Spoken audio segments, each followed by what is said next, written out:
Ẹ káàbọ̀ padà. Nínú tẹ̀lé longitude àti latitude náà la ṣì wà.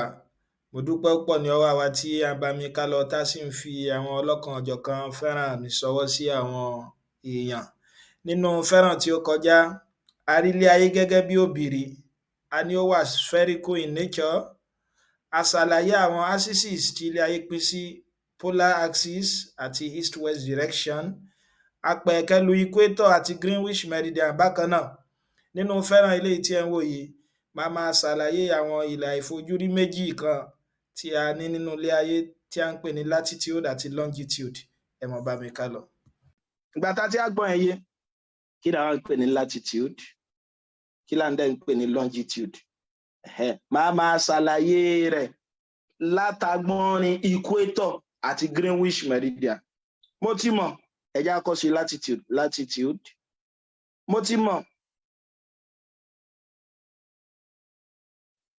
Gùré o. So tí ẹ bá wọn. Mo sì mọ̀ pé kí leléyìí o. Equator. So tí ẹ bá wọn. Equator tó ló pín ilé ayé sí bóyá kí ni o, northern pole àti southern pole. So tí ẹ bá wọn. Sáàrì latitude ní kí ni o, ìlà tó ẹ pa fà níbi globe yẹn tó ń sọ bí bóyá north àbí south bó ṣe jìnnà sí equator sí. Ẹ tí ẹ bá wọn. Ìlà yìí báyìí. Ìlà yìí báyìí. Ìlà yìí báyìí. Ìlà yìí báyìí. Ìlà yìí báyìí.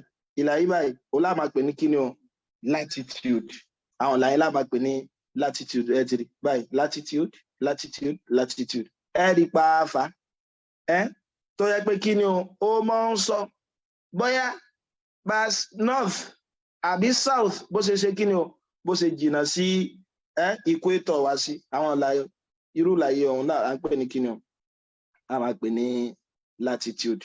Ìlà ìfojúrí ni wọ́n, a máa pè wọ́n ní imaginary line, a máa pè léyìn náà ní kí ni o, latitude.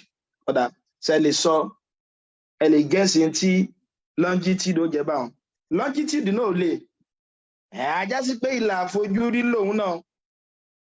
Tó wá jẹ́ pé kí ni o, tó ń sọ iye distance tàbí ká gbé bí báyè kan ṣe ṣe kí ni o, bó ṣe jì bóyá east àbí west ti Greenwich meridian mi.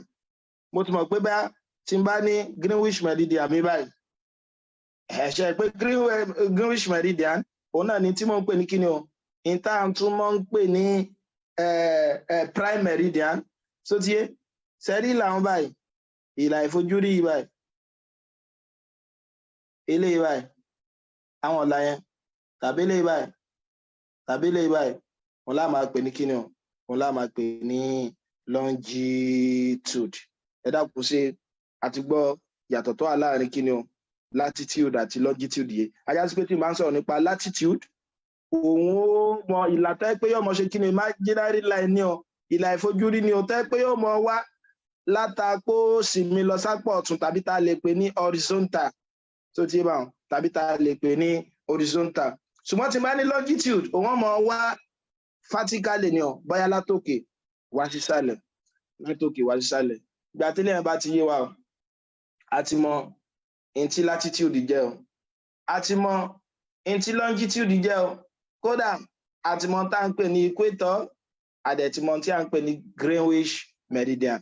Nínú àwọn iṣẹ́ tí wọ́n fẹ́ ká mọ̀ tí wọ́n mọ béèrè lọ́dọ̀ wa, so òun náà ni pé kí ni o, bó la ṣe lè mọ locate point wa. So ti location of point, wọ́n jẹ́ ká mọ̀ bá ṣe lè mọ̀ sí kí ni, bá ṣe lè locate point ní kí ni o, ní globe wa, location of point. Ẹlẹ́ẹ̀kejì, òun náà ni bí mo ṣe lè mọ wá distance. Distance wa lè pé méjì, ó lè jẹ́ along great circle. Along great circle náà láti máa ń pè ní kí ni o, along the same parallel of longitude. So tí ẹ̀ẹ́dẹ̀sílẹ̀ wọ́n lè ní wá distance tí a ń pè ní kí ni o, small circle. Wọ́n máa jẹ́ kí ni along the same parallel of latitude. Jẹ́ tí ẹ̀rẹ̀ bá yé wa, bó láti máa locate point wa.